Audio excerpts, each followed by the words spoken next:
Chilli powder, ಸಖತ್ ಖಾರ ಬಣ್ಣ ಮತ್ತು ರುಚಿ ಆಚಿ ಚಿಲ್ಲಿ ಪೌಡರ್. ಸಿಎಂ ಸಿದ್ದರಾಮಯ್ಯನವರ ಆರ್ಥಿಕ ಸಲಹೆಗಾರ ಹಾಗೂ ಅಧಿಕಾರಿಗಳ ಮಧ್ಯೆ ಲೆಟರ್ ವಾರ್ ಆರಂಭ ಆಗಿದೆ. ಗಣಿ ಮತ್ತು ಭೂವಿಜ್ಞಾನ ಇಲಾಖೆ ಅಧಿಕಾರಿ ಪುಷ್ಪಲತಾ ಅವರು ಇದಕ್ಕೆ ಸಂಬಂಧಪಟ್ಟಂತೆ ಸ್ಪಷ್ಟೀಕರಣ ಕೊಟ್ಟಿದ್ದಾರೆ. ಬಸವರಾಜ ರಾಯರೆಡ್ಡಿ ವಿರುದ್ಧ ಯಾವುದೇ ಪತ್ರಗಳನ್ನು ಹೊರಡಿಸಿಲ್ಲ.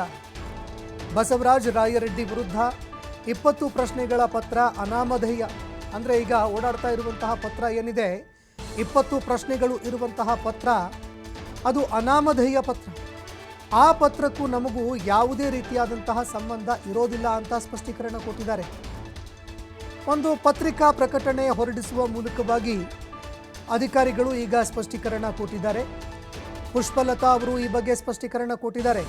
ಅಕ್ರಮ ಮರಳು ಜಲ್ಲಿಕಲ್ಲು ವಿಚಾರವಾಗಿ ಲೆಟರ್ ವಾರ್ ಆರಂಭವಾಗಿತ್ತು. ಬಸವರಾಜ ರಾಯರೆಡ್ಡಿಗೆ 20 ಪ್ರಶ್ನೆಗಳನ್ನು ಕೇಳಿದ್ದಂತಹ ಒಂದು ಲೆಟರ್ ಹೆಡ್ಡು, ಒಂದು ಲೆಟರ್ ಏನಿದೆ ಅದು ವೈರಲ್ ಆಗಿತ್ತು. ಇದಕ್ಕೆ ಸಂಬಂಧಪಟ್ಟಂತೆ ಸಾಕಷ್ಟು ರೀತಿಯಲ್ಲಿ ಚರ್ಚೆಗಳು ಆರಂಭ ಆಗಿತ್ತು. ಅಕ್ರಮವಾಗಿ ಮರಳು ದಂಧೆ ನಡೀತಾ ಇದೆ, ಮತ್ತೊಂದೆಡೆ ಜಲ್ಲಿಕಲ್ಲು ವಿಚಾರಕ್ಕೆ ಸಂಬಂಧಪಟ್ಟಂತೆ ಸಾಕಷ್ಟು ರೀತಿಯಲ್ಲಿ ಸಾಮಾಜಿಕ ಜಾಲತಾಣದಲ್ಲಿ ಚರ್ಚೆಗಳು ಆರಂಭ ಆಗಿತ್ತು. ಈ ನಡುವೆ ಈ ಒಂದು ಪತ್ರಕ್ಕೆ ಸಂಬಂಧಪಟ್ಟಂತೆ ಈಗ ಅಧಿಕಾರಿಗಳು ಸ್ಪಷ್ಟೀಕರಣ ಕೊಟ್ಟಿದ್ದಾರೆ. ಗಣಿ ಮತ್ತು ಭೂವಿಜ್ಞಾನ ಇಲಾಖೆ ಅಧಿಕಾರಿ ಪುಷ್ಪಲತಾ ಅವರು ಇದಕ್ಕೆ ಸಂಬಂಧಪಟ್ಟಂತೆ ಸ್ಪಷ್ಟೀಕರಣ ಕೊಟ್ಟಿದ್ದಾರೆ. ಬಸವರಾಜ ರಾಯರೆಡ್ಡಿ ಅವರ ವಿರುದ್ಧ ಯಾವುದೇ ಪತ್ರಗಳನ್ನು ನಾವು ಹೊರಡಿಸಿಲ್ಲ. ಬಸವರಾಜ ರಾಯರೆಡ್ಡಿ ಅವರ ವಿರುದ್ಧ 20 ಪ್ರಶ್ನೆಗಳು ಇರುವಂತಹ ಒಂದು ಪತ್ರ ಏನಿದೆ ಅದು ಅನಾಮಧೇಯ ಪತ್ರ, ಅದಕ್ಕೂ ನಮಗೂ ಯಾವುದೇ ಸಂಬಂಧ ಇರೋದಿಲ್ಲ ಅಂತ ಒಂದು ಪತ್ರಿಕಾ ಪ್ರಕಟಣೆ ಮೂಲಕವಾಗಿ ಅಧಿಕಾರಿ ಪುಷ್ಪಲತಾ ಅವರು ಸ್ಪಷ್ಟೀಕರಣ ಕೊಟ್ಟಿದ್ದಾರೆ. ಹೀಗಾಗಿ ಈ ಒಂದು ಪತ್ರಕ್ಕೆ ಸಂಬಂಧಪಟ್ಟಂತೆ ಎದ್ದಿದ್ದಂತಹ ಪ್ರಶ್ನೆಗಳು ಜೊತೆಗೆ ಏನೆಲ್ಲ ಚರ್ಚೆಗಳು ಆರಂಭ ಆಗಿತ್ತು ಅದಕ್ಕೆ ಸಂಬಂಧಪಟ್ಟಂತೆ ಈಗ ಅಧಿಕೃತವಾಗಿ ಉತ್ತರ ಸಿಕ್ಕಂತಾಗಿದೆ. ಸಾಮಾಜಿಕ ಜಾಲತಾಣದಲ್ಲಿ ಜೊತೆಗೆ ವಿಪಕ್ಷಗಳಿಗೆ ಇದು ಆಹಾರ ಕೂಡ ಆಗಿತ್ತು.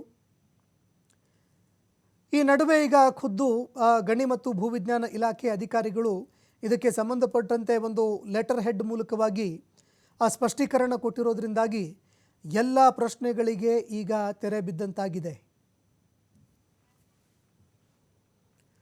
ಈ ಬಗ್ಗೆ ಮತ್ತಷ್ಟು ಮಾಹಿತಿ ಕೊಡ್ತಾರೆ ಪ್ರತಿನಿಧಿ ನಾಗರಾಜ್, ಫೋನ್ ಸಂಪರ್ಕದಲ್ಲಿ ಜಾಯ್ನ್ ಆಗಿದ್ದಾರೆ. ನಾಗರಾಜ್, ಸಿಎಂ ಆರ್ಥಿಕ ಸಲಹೆಗಾರ ಬಸವರಾಜ ರಾಯರೆಡ್ಡಿ ಅಧಿಕಾರಿಗಳ ಮಧ್ಯೆ ಒಂದು ಲೆಟರ್ ವಾರ್ ನಡೀತಾ ಇದೆ ಅನ್ನೋ ಮಾತುಗಳು ಕೇಳಿಬರ್ತಾ ಇತ್ತು, ಸಾಕಷ್ಟು ಚರ್ಚೆಗೂ ಕಾರಣ ಆಗಿತ್ತು. ಈ ಬಗ್ಗೆ ಈಗ ಗಣಿ ಮತ್ತು ಭೂವಿಜ್ಞಾನ ಇಲಾಖೆ ಅಧಿಕಾರಿಗಳು ಸ್ಪಷ್ಟೀಕರಣ ಕೊಟ್ಟಿದ್ದಾರೆ. ಏನೆಲ್ಲ ಸ್ಪಷ್ಟೀಕರಣ ಕೊಟ್ಟಿದ್ದಾರೆ, ಈ ಬಗ್ಗೆ ಮತ್ತಷ್ಟು ಮಾಹಿತಿ ಕೊಡೋದಾದ್ರೆ? ಸಂತೋಷ್ ಅಂದ್ರೆ ಕೊಪ್ಪಳ ಜಿಲ್ಲೆಯಲ್ಲಿ ಅಕ್ರಮ ಗಣಿಗಾರಿಕೆ ನಡೀತಾ ಇದೆ. ಅಕ್ರಮ ಗಣಿಗಾರಿಕೆ ಸಹ ಗಣಿ ಮತ್ತು ಭೂವಿಜ್ಞಾನ ಇಲಾಖೆ ಅಧಿಕಾರಿಗಳು ಸಾಥ್ ನೀಡುತ್ತಿದ್ದಾರೆ. ಅವರ ನೇತೃತ್ವದಲ್ಲಿಯೇ ಅಕ್ರಮ ಗಣಿಗಾರಿಕೆ ನಡೀತಾ ಇದೆ. ಸ್ವತಃ ಸಿಎಂ ಅವರ ಆರ್ಥಿಕ ಸಲಹೆಗಾರರು, ಅದರ ಜೊತೆಗೆ ಕೊಪ್ಪಳ ಜಿಲ್ಲೆಯ ಯಲಬುರ್ಗಿ ವಿಧಾನಸಭಾ ಕ್ಷೇತ್ರದ ಶಾಸಕರಾದ ಬಸವರಾಜ ರೆಡ್ಡಿ ಅವರು ಸಿಎಂ ಸಿದ್ದರಾಮಯ್ಯ ಅವರಿಗೆ ಪತ್ರ ಬರೆದಿದ್ರು. ಪತ್ರ ಬರೆದಲ್ಲಿ ಸುಮಾರು ಬಹಳಷ್ಟು ಗಣಿ ಮತ್ತು ಭೂವಿಜ್ಞಾನ ಇಲಾಖೆ ಅಧಿಕಾರಿಗಳನ್ನ ವರ್ಗಾವಣೆ ಮಾಡಬೇಕು ಮತ್ತು 10 ಜನರು ಏನು ಸಿಬ್ಬಂದಿ ಎಲ್ಲ ಸಿಬ್ಬಂದಿಗಳನ್ನ ಬೇರೆ ಕಡೆ ವರ್ಗಾವಣೆ ಮಾಡಬೇಕಂತೇಳಿ ಸಿಎಂ ಸಿದ್ದರಾಮಯ್ಯ ಅವರಿಗೆ ಪತ್ರ ಬರೆದಿದ್ರು. ಅದರ ಬೆನ್ನಲ್ಲೇ ಸಿಎಂ ಸಿದ್ದರಾಮಯ್ಯ ಅವರಿಗೆ ಪತ್ರ ಬರೆದ ಮೇಲೆ ಕೆಲವೊಂದಿಷ್ಟು ಏನು ಗಣಿ ಮತ್ತು ಭೂವಿಜ್ಞಾನ ಇಲಾಖೆ ಅಧಿಕಾರಿಗಳೇ ಬಸವರಾಜ ರಾಯರೆಡ್ಡಿ ಅವರಿಗೆ ಕೇಳಲ್ಲ, ಏನು ಸರಿಸುಮಾರು 20 ಅಂಶ ಇಟ್ಕೊಂಡು ಪ್ರಶ್ನೆ ಕೇಳಿದ್ದಾರೆ ಎನ್ನುವ ನಿಟ್ಟಿನಲ್ಲಿ ಒಂದು ಪತ್ರ ಬರೆಯಲಾಗಿತ್ತು. ಅದರ ಜೊತೆಗೆ ಎಲ್ಲ ಬಸವರಾಜ ರಾಯರೆಡ್ಡಿ ಅವರಿಗೆ ಪ್ರಶ್ನೆ ಮಾಡಿದ್ರು. ಏನಂತಂದ್ರೆ, ನಿಮ್ಮ ವಿಧಾನಸಭಾ ಕ್ಷೇತ್ರದಲ್ಲಿ ಅನಧಿಕೃತವಾಗಿ ಮತ್ತು ಅಕ್ರಮವಾಗಿ ಅಲ್ಲಿ ಗಣಿಗಾರಿಕೆ ನಡೀತದೆ, ಇದನ್ನ ತಡೆಯಲು ನಾವು ಹೋದಂತ ನಮ್ಮ ಮೇಲೆ ನೀವು ಈ ರೀತಿ ಕ್ರಮ ತೆಗೆದುಕೊಳ್ತಾ ಇದ್ದಾರೆ. ಅದ್ರ ಜೊತೆಗೆ ನಿಮ್ಮ ಸಂಬಂಧಿಕರೇ ಅಕ್ರಮ ಗಣಿಗಾರಿಕೆಯಲ್ಲಿ ಏನು ಮರಳು ಗಣಿಗಾರಿಕೆಯಲ್ಲಿ ನಿಮ್ಮ ಸಂಬಂಧಿಕ ಇರುವಂತದ್ದು, ಅವರು ಯಾವುದೇ ರೀತಿಯಿಂದ ಸರ್ಕಾರಕ್ಕೆ ರಾಜಧಾನಿ ಕಟ್ಟದೆ ಈ ರೀತಿ ಮಾಡ್ತಾ ಇದ್ದಾರೆ. ಆ ಕಾರಣಕ್ಕಾಗಿ ನೀವು ಈ ರೀತಿ ನಮ್ಮ ಮೇಲೆ ಸುಮ್ಮನೆ ಆರೋಪ ಮಾಡ್ತಾ ಇದ್ದಾರೆ ಅಂತ ಹೇಳಿ ಸರಿಸುಮಾರು 20 ಅಂಶ ಇಟ್ಟುಕೊಂಡು ಗಣಿ ಮತ್ತು ಭೂವಿಜ್ಞಾನ ಇಲಾಖೆ ಅಧಿಕಾರಿಗಳೇ ಬರೆದಿದ್ದಾರೆ ಎನ್ನುವ ಒಂದು ಯಾವುದೇ ಹೆಸರಿಲ್ಲದೆ ಒಂದು ಪತ್ರ ಬರೆಯಲಾಗಿತ್ತು. ಇದಕ್ಕೆ ಸ್ವತಃ ಈಗ ಗಣಿ ಮತ್ತು ಭೂವಿಜ್ಞಾನ ಇಲಾಖೆ ಹಿರಿಯ ಅಧಿಕಾರಿ ಪುಷ್ಪಲತಾ ಅವರು ಸ್ಪಷ್ಟನೆ ನೀಡಿದ್ದಾರೆ.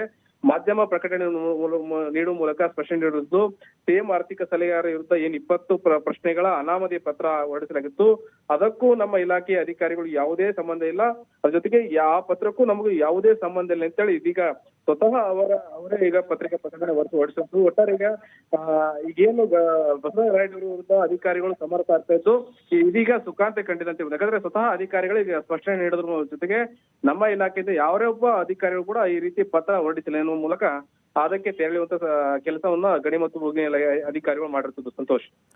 ಧನ್ಯವಾದಗಳು ನಾಗರಾಜ್ ನಿಮ್ಮೆಲ್ಲ ಮಾಹಿತಿಗೆ.